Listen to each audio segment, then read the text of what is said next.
The cost of Uganda's debt continues on an upward trajectory, manifested by increased interest payments relative to the country's income. For instance, interest payments as a percentage of GDP has been rising, and we see that it rose to 3.1 in December 2021 from 2.8 of June in the same year.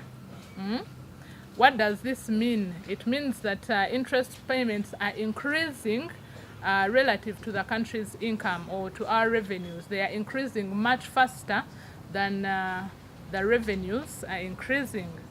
Civil society points out that the average time to maturity for total public debt declined to 9.6 years from 13 years between June 2020 and June 2021.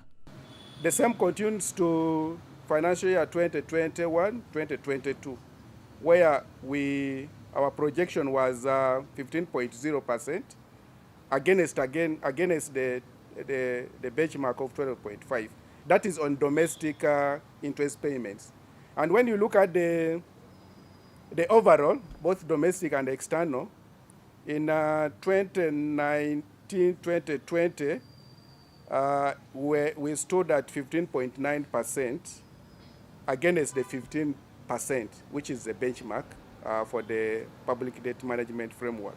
The Auditor General's report for the year ended June 30th, 2020, noted that several loans worth 13 trillion Ugandan shillings appeared to be performing poorly, with some nearing expiry without fully disbursing. So with corruption, we see government is not able to actually implement its priorities that it should have implemented in time. And when we look at the current economic times, widening deficit, low tax base, government is actually forced to run to borrowing.